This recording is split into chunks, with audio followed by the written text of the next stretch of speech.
গাড়ীখন চাৰ্ভিচাৰ মাৰি থকা হৈছে, তাৰ পাছত ৰং মাৰিছোঁ দেখিছেনে? ৰং মাৰি হোৱাৰ পাছত গাড়ীখন শ্ব'ৰুমৰ পৰা অনা নিচিনা হৈ গ'ল, মালিক এতিয়া বেহুচ। মানে গাড়ীখনৰ কাহিনীটো প্ৰথমৰ পৰা কৈ গৈ আছোঁ আৰু দেখুৱাই গৈ আছোঁ, ব'লক এতিয়া আৰম্ভ কৰোঁ। ভিডিঅ'টো ভাল লাগিলে লাইক এটা কৰিব, চেনেলটো ছাবস্ক্ৰাইব কৰি থ'ব, যাতে গাড়ীত ৰং কৰা মানে ফুল বডি ৰং কৰা ভিডিঅ'বিলাক আপোনালোকে আগলৈকে চাই থাকিব পাৰে। গাড়ীখন যিহেতু পুটি লগাই থকা নেদেখুৱালোঁ আৰু ডাইৰেক্ট ৰং মৰাই দেখুৱালোঁ। আৰু এয়া হৈছে গাড়ীখনৰ ৰংটো মৰা নাই, গাড়ীখনৰ ৰংটো মানে যিহেতু ৰঙা হয়, ৰঙা মৰা নাই, মানে ইয়াৰ ওপৰত চাৰ্ভিচাৰটো মাৰি লৈছোঁ। চাৰ্ভিচাৰটো মাৰিলে মানে গাড়ীখনৰ মানে ফিনিচিংটো ভাল হয়, লাষ্টিঙো কৰে, গাড়ীখন ধুনীয়াকৈ একদম মানে ফিনিচিং আহে। সেইবাবে এই চাৰ্ভিচাৰটো কৰা হয়, চাৰ্ভিচাৰটো গোটেই গাড়ীখনৰ বডিটোতে মাৰি ল'ম। তাকে আপোনালোকে চাই থাকক শেষলৈকে ভিডিঅ'টো। আৰু গাড়ীখন শেষত দেখুৱাম, গাড়ীখন মানে পূৰা শ্ব'ৰুমৰ পৰা বেট নিউ হৈ যায় একদম ধুনীয়াকৈ। চাই থাকক আপোনালোকে ভিডিঅ'টো শেষলৈকে।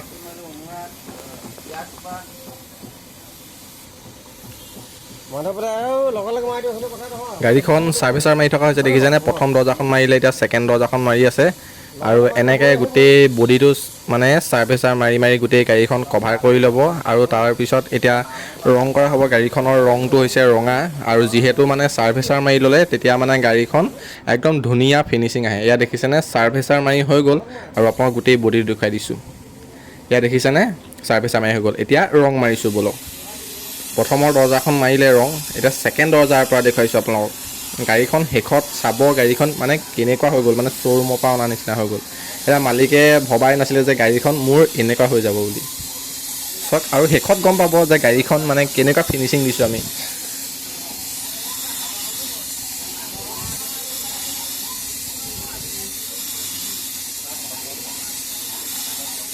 ছেকেণ্ড দৰ্জা ৰং মাৰি হৈ গ'ল। এতিয়া ছাইড বডিটো মাৰিছোঁ লেফ্টৰ ছাইডৰ, আৰু এইখন হৈছে হুণ্ডাই i10। আৰু গাড়ীখন মানে বহুত পুৰণা হৈ গ'ল। পুৰণা গাড়ীখন আমি কেনেকুৱা মানে ডিলাৰৰ পৰা অনা নিচিনা নতুনৰ নিচিনা কৰি দিলোঁ। আপোনালোকে চাওক, আপোনালোকে এতিয়া ছাইড বডিটো মাৰি আছোঁ। ছাইড বডিটো মানে এতিয়া ছাইড বডিটো মাৰি হৈ যোৱাৰ পাছত আমি টেংকি সাঁফৰখনৰ ওচৰত মাৰিছোঁগৈ। আৰু এতিয়া গোটেই গাড়ীখন এনেকৈ কভাৰিংটো কৰি ল'ম, তাৰপিছত আৰু এক চাট মাৰিব ফিনিচিংটো।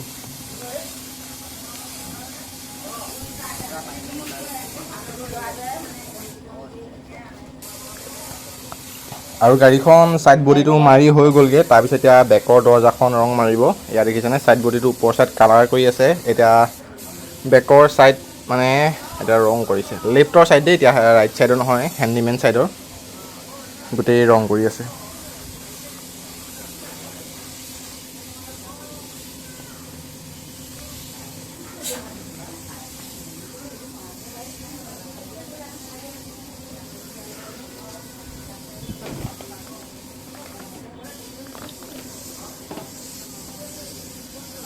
গাড়ীখন ৰেড আছিলে, গাড়ীখন প্ৰথমতেই গাড়ীখন ৰেড কালাৰত আছিলে। আৰু গাড়ীখন যিহেতু বয়স হ'ল, সেইবাবে মানে ৰংটো উৰি গ'ল। মানে ৰ'দত থৈ দিলে গাড়ীখনৰ ৰংবিলাক উৰি যায় যিহেতু, আৰু মানে উৰি গ'ল ৰংটো, মানে একদম ডিছকালাৰ হৈ গ'ল। তাৰপিছত এতিয়া ডিছকালাৰ হৈ যোৱাৰ পাছত মানে ৰং হৈ থকা নাই, সেইটো মানে ৰঙা ৰং হৈ থকা নাই, বহুত মানে কিবা হৈ গ'ল। তাৰপিছত এতিয়া আমি ৰঙা ৰং কৰিছোঁ, ৰেড কালাৰ। আৰু এতিয়া চাই থাকক আপোনালোকে শেষলৈকে, গাড়ীখন মানে শ্ব'ৰুমৰ পৰা অনা নিচিনা হৈ গ'ল। দেখিছেনে? হেণ্ডিমেন ছাইডৰ মানে বেকৰ দৰ্জাখন এনেকৈ ৰং কৰি থকা হৈছে। আৰু আমাৰ ইয়াতে নহয়, চবতে এনেকৈয়ে ৰং কৰে, আৰু চবতে মানে বেলেগ বেলেগ। হয়তো আপোনাৰ আমাৰ ইয়াত যদি কম ফিনিচিং হয় বা তেওঁলোকৰ তাত বেছি ফিনিচিং হ'ব, আমাৰ বেলেগৰ তাত যদি কম ফিনিচিং হয়, আমাৰ তাত বেছি ফিনিচিং হ'ব, এনেকুৱাই আৰু সেইটোৱে ডিফাৰেঞ্চ, বাকী বেলেগ ডিফাৰেঞ্চ নাই। কিছুমানৰ ৰংটো মানে ফিনিচিং কৰিব নোৱাৰে, তেনেকুৱাও হ'ব পাৰে। মানে চবতে এনেকেই হয় মানে গোটেইখন। আৰু গাড়ীখন শেষত আপোনালোকে কেনেকুৱা লাগিলে জনাব, মেছেজ এটা কৰিব, মানে কমেণ্ট এটা কৰিব, লাইক এটা কৰিব। তাতে চাই থাকক আপোনালোকে ধুনীয়াকৈ শেষলৈকে। আৰু গাড়ীখন মই যে কৈছোঁ শ্ব'ৰুমৰ পৰা অনা নিচিনা হৈ যায় বুলি, একদম সঁচাকৈ শ্ব'ৰুমৰ পৰা অনা নিচিনা হৈ যায়। এতিয়া এখন দৰ্জা হৈছেগৈ, আৰু যিহেতু হেণ্ডিমেন ছাইডৰ দৰ্জাখন সেইখন চাৰ্ভিচাৰ মাৰি থকা হৈছে দেখিছেনে?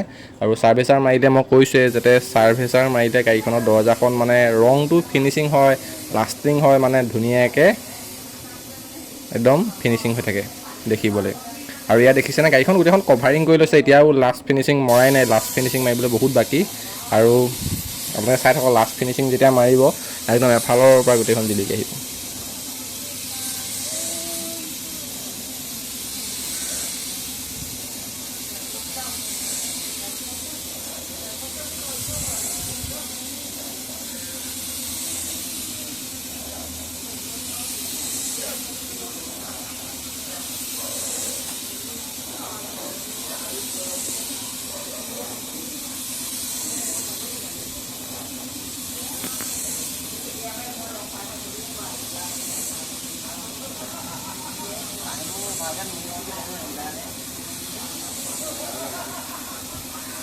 এতিয়া হেণ্ডিমেন ছাইডৰ যিহেতু দৰ্জাখন মাৰি হৈ গ'ল, এতিয়া ধুনীয়াকৈ মানে এতিয়া তোমাৰ ফেণ্ডাৰখন মাৰিব। আৰু ফেণ্ডাৰখন যিহেতু ৰং মাৰি হৈ যাব, তাৰ পাছত আপোনাক দেখুৱাম গাড়ীখন কেনেকুৱা হৈ গৈছে। আৰু গাড়ীখন দেখুৱাবলৈ আপোনাৰ বহুত ফুল ভিডিঅ' হৈ যায়, মানে যিহেতু পুটিবিলাক লগোৱাৰ পৰা মানে গাড়ীখন যদি আপোনাৰ একেবাৰে প্ৰথমৰ পৰা দেখুৱাওঁ মানে বহুত দীঘল যাব। আৰু বহুত দীঘল মানে কমেও এঘণ্টামান হৈ যাব। এঘণ্টা নহ'লেও মানে 40 মিনিটমান হৈ যাব। আৰু 40 মিনিট হৈ যোৱাৰ লগে লগেতো আপোনালোকে চাই আমনি পাব। সেইকাৰণে মানে অলপ শ্বৰ্টকৈ কাটি মানে ইমানখিনি কৰি দিছোঁ আপোনালোকে, যাতে মানে ভালকৈ দেখে, ধুনীয়াকৈ দেখাকৈ বনাই দিছোঁ। এতিয়া গাড়ীখন দেখিছেনে ধুনীয়াকৈ কভাৰিং কৰি হৈ গ'ল। আৰু এতিয়া লাষ্ট ফিনিচিং কোটা মাৰিও হৈ গ'ল। এতিয়া আপোনালোকক শেষত দেখুৱাই দিছোঁ গাড়ীখন কেনেকুৱা চাওক। এইখনেই হৈছে Hyundai i10। গাড়ীখন একদম শ্ব'ৰুমৰ পৰা অনা নিচিনা হৈ গ'ল। ৰ'দটো পৰিছে কাৰণে ধৰিব পৰা নাই নেকি? ৰ'ব অকণমান ধুনীয়াকৈ দেখুৱাই দিছোঁ আপোনালোকক। এইয়া চাওক গাড়ীখন কিমান বা কেনেকুৱা ফিনিচিং আহিছে। আপোনালোকে লাইক এটা কৰিব, কমেণ্ট এটা কৰিব যে কেনেকুৱা লাগিছে গাড়ীখন। আৰু চেনেলটো কিন্তু ছাবস্ক্ৰাইব কৰিবলৈ নাপাহৰিব দেই। গাড়ীখন আপোনালোকক ধুনীয়াকৈ দেখাই দিছোঁ আৰু ইমান মানে ভিডিঅ' কৰি গাড়ীখন কেনেকুৱা পাইছে। সেইবাবে চেনেল এটা ছাবস্ক্ৰাইব কৰি দিব, যাতে মানে অকল এইবাৰ বুলিয়ে নহয়, ভিডিঅ' আহি থাকিব ইউটিউবত, আপোনালোকে চাই থাকিব। সেইকাৰণে কৈছোঁ মানে চেনেলটো ছাবস্ক্ৰাইব কৰি থ'ব আপোনালোকে আৰু চাই থাকক আপোনালোকে। ক'বা এটা কাম হয়, এই গিলাচখন খুলি লওঁ, গাড়ীখন দেখুৱাই দিওঁ অকণমান। এই গিলাচ এইখন আৰু ইয়াক খুলি দিছে। ইয়াৰ পেপাৰখন খুলি পেলাই আপোনালোকক দেখুৱাই দিছোঁ চব। গাড়ীখন যিহেতু ফুল বডি ৰং মাৰি হৈ গ'ল, সেইবাবে মানে পেপাৰখন যিহেতু ঢাকি লৈছিলোঁ গ্লাছখন ৰং নপৰিবৰ বাবে, সেইবাবে মানে গ্লাছত থকা যিহেতু পেপাৰখন হৈছিলে, সেই পেপাৰখন মানে অলপ খুলি পেলাই আপোনালোকক ধুনীয়াকৈ দেখুৱাই দিছোঁ।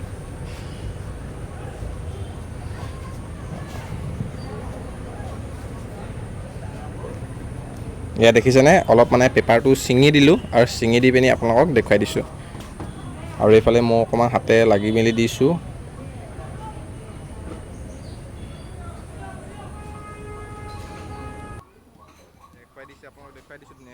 ধৰিব পাৰিছেনে গাড়ীখন কেনেকুৱা হৈ গৈছে? একদম শ্ব'ৰুমৰ পৰা অনা নিচিনা বুলি যে কৈছোঁ, একদম শ্ব'ৰুমৰ পৰা অনা নিচিনা হৈ গ'ল চাওক গাড়ীখন।